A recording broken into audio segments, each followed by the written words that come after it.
Bienvenue dans cette nouvelle édition de l'Africa Tonight. Voici les titres de l'actualité. On va gagner, j'en suis sûr, avait-il déclaré. Eh bien, les urnes lui ont donné raison. Le président Mokwetsi Masisi a été réélu à la tête du Botswana ce vendredi, malgré une fronde inédite menée par son prédécesseur, Ian Khama. Marée rouge à Conakry, des dizaines de milliers de personnes sont à nouveau descendues dans les rues de la capitale guinéenne ce jeudi pour manifester contre le projet de réforme constitutionnelle. Et puis Afrique-Russie, un nouveau départ. Un changement de cap est annoncé dans les relations bilatérales après la tenue du sommet de Sochi où l'ensemble des 54 États du continent étaient représentés. Mais avant de développer ces titres, 36e semaine consécutive de manifestations en Algérie. Manifestations pour rejeter la tenue de l'élection présidentielle alors que la période de dépôt de candidature touche à sa fin. Les manifestants espèrent ainsi faire pression autant sur les organisateurs du scrutin que sur les candidats. À ce stade, seules 2 candidatures ont été déposées. Il s'agit de celle de l'ancien ministre de la Culture, Azzedine Mioubi, et celle d'Abdelkerim Bengrina, ancien ministre du Tourisme à la tête d'un parti islamiste. À noter que la contestation réclame également la libération des personnes arrêtées pour le port du drapeau berbère. Certaines d'entre elles sont en effet en détention depuis quelques mois. Fin du suspense au Botswana. Le président sortant Mokwetsi Masisi a été réélu ce vendredi au terme d'élections générales considérées comme les plus disputées depuis l'indépendance en 1966. Son parti, le BPD, bien que fragilisé par des dissensions internes, a obtenu la majorité absolue des 57 sièges que compte le Parlement. On fait le point tout de suite avec Ibayako. Au Botswana, l'élection qui s'annonçait serrée a finalement été emportée par le président actuel, Mokwetsi Masisi. Il a donc été réélu pour 5 ans à l'issue du scrutin qui s'est tenu ce mercredi 23 octobre. Conformément à la Constitution, le président sortant a été déclaré vainqueur dès la confirmation que son parti avait remporté 29 des 57 sièges du Parlement. Moi, Terence Ranovan, j'ai l'honneur de déclarer à la nation du Botswana et au monde que le docteur Mokwetsi Eric Kibetswe Masisi est élu président de la République du Botswana. Néanmoins, l'opposition conteste cette victoire. La coalition pour un changement démocratique a rejeté ces résultats, dénonçant des fraudes massives. À l'inverse, la communauté de développement de l'Afrique australe a déclaré dans son rapport préliminaire que les élections ont été bien organisées et conduites dans un climat pacifique et libre. Les recours est possible parce que la démocratie botswanaise leur en donne les outils. Sauf que ça sera un recours de mauvaise foi parce que les résultats ne sont ni contestés ni contestables. Après, si on fait un recours, ça sera dilatoire, ça n'aboutira à rien. Je pense que l'opposition doit travailler, profiter de la fissure qu'il y a eu au niveau du parti au pouvoir pour espérer avoir un peu plus de voix au prochain mandat. À la tête du pays depuis son indépendance en 1966, le Parti démocratique du Botswana du président Masisi était pour la première fois menacé de perdre sa majorité au Parlement lors de ce scrutin à cause d'une fronde lancée par son prédécesseur. Ian Khama, qui accuse son successeur de dérive autoritaire, a claqué la porte du BDP, créé son propre parti et appelé ouvertement pendant la campagne à voter pour l'opposition. Ils avaient le champ libre et cela s'est ressenti. Des dizaines de milliers de personnes vêtues de rouge sont à nouveau descendues dans les rues de Conakry ce jeudi pour dire non à un éventuel 3e mandat du président Alpha Condé et réclamer la libération des militants du FNDC. Une manifestation autorisée cette fois et qui s'est déroulée sans heurts sous la surveillance des forces de l'ordre. Compte rendu avec Ibayako. Des milliers de manifestants dans les rues de Conakry ce jeudi 24 octobre.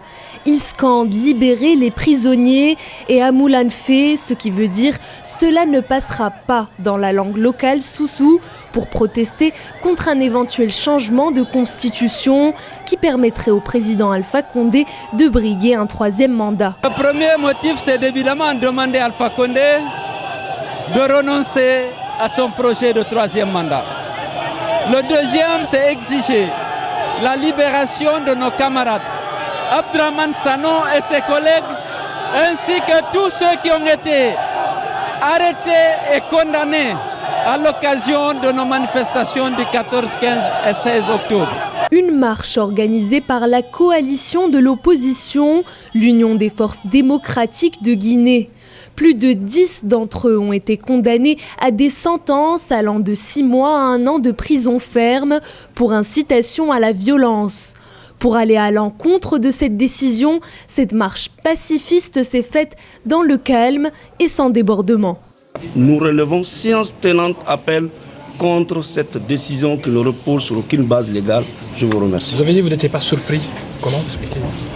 Nous n'étions pas surpris parce que nous l'avons dit en venant à ce procès, nous savions que tout était perdu à l'avance.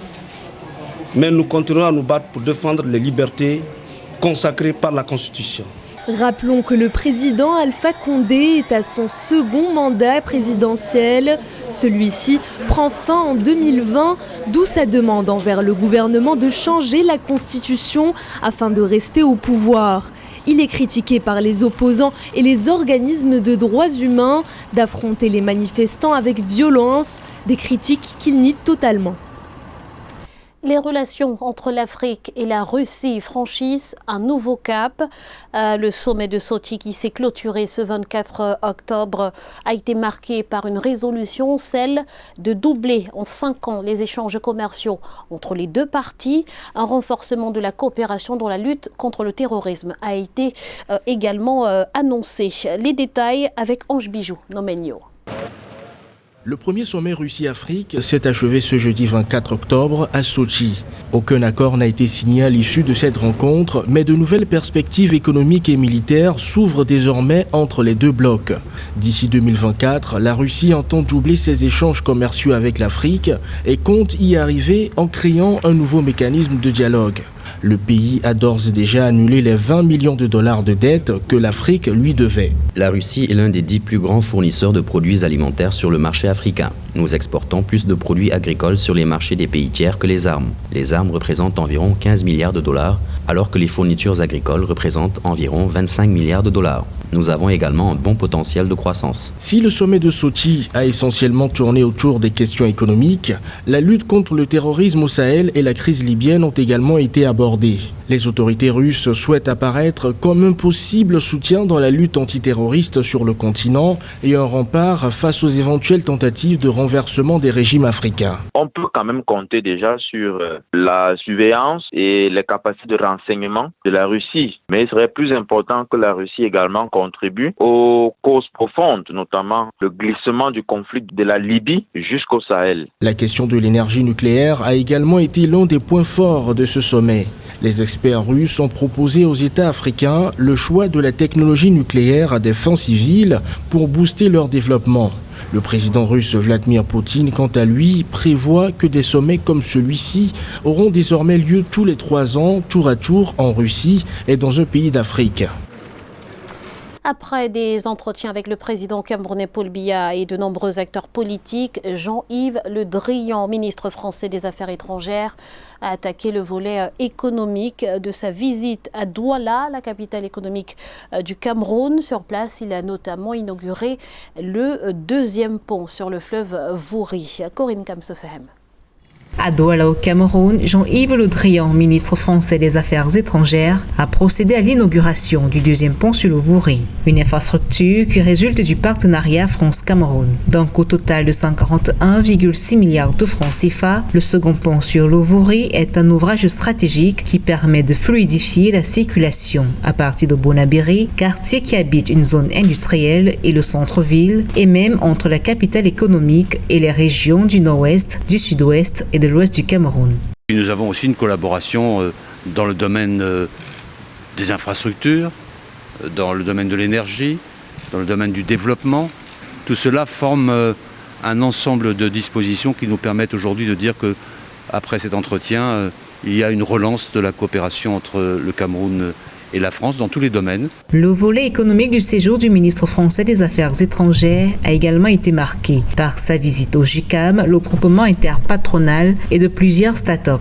Avec ses acteurs économiques, l'homme d'État français a passé en revue l'environnement des affaires en promettant un soutien de la France pour appuyer les réformes nécessaires dans ce secteur.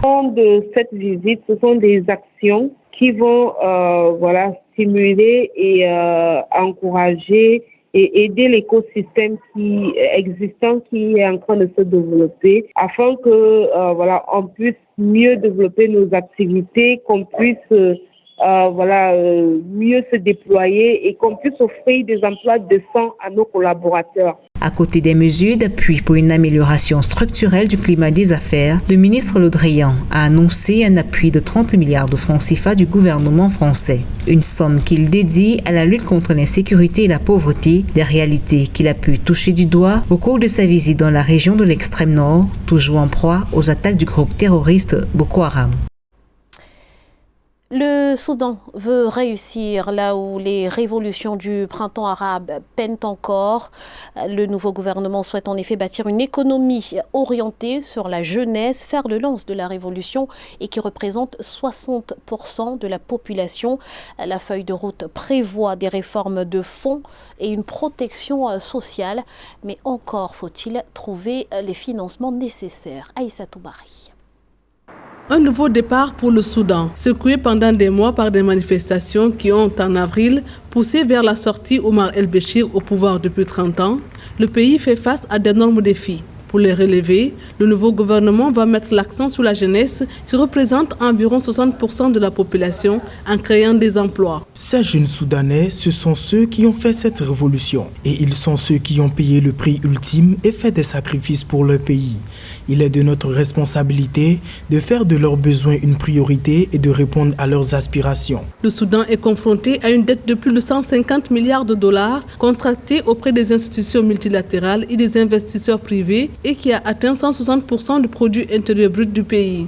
Le Soudan compte sur ses partenaires qui ont néanmoins besoin de garanties. Donc je pense que véritablement pour le Soudan, il est plus que temps de ne plus prêter le flanc à l'exposition à des conflits qui ouvrent la voie à des manipulations extérieures, renforcer son agriculture qui lui rapporte beaucoup plus que le pétrole. En matière par exemple de vente de sésame, ils ont mobilisé 391 millions de dollars au premier semestre 2019, 402 millions de dollars pour la vente des produits d'élevage et 280 millions de dollars pour la vente de l'or. Donc rien que ces trois produits peuvent permettre au pays de véritablement se relancer. Les autorités espèrent voir le retrait du Soudan de la liste noire américaine des États soutenant le terrorisme, classification qui asphyxie son économie. Près de 3 milliards de dollars devront être mobilisés pour des besoins immédiats et pour stabiliser son budget. Le Togo semble avoir trouvé la bonne formule pour améliorer son climat des affaires. Le pays fait un bond de 40 places dans le rapport Doing Business 2020. Mieux encore, il est classé pays le plus réformateur sur le continent. Alors quelle est la recette de ce succès? Eh bien, Aimé Fakofi, notre correspondante à Lomé, nous apporte quelques éléments de réponse.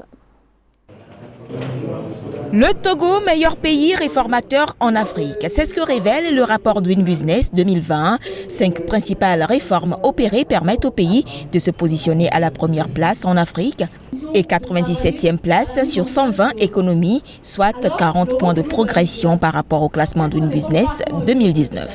Ces résultats remarquables, excellents, obtenus par notre pays signifie pour les entreprises et pour le secteur privé un climat d'affaires plus favorable et plus attractif. Les 5 principales réformes ayant permis au Togo d'améliorer son score sont la facilitation de l'obtention du permis de construire, la création d'entreprises, le transfert de propriété, l'obtention de prêts et le raccordement à l'électricité. Nous avons en 2017 fait une réduction de 30% sur le coût, sur la facture que nous élaborons pour le raccordement à l'électricité.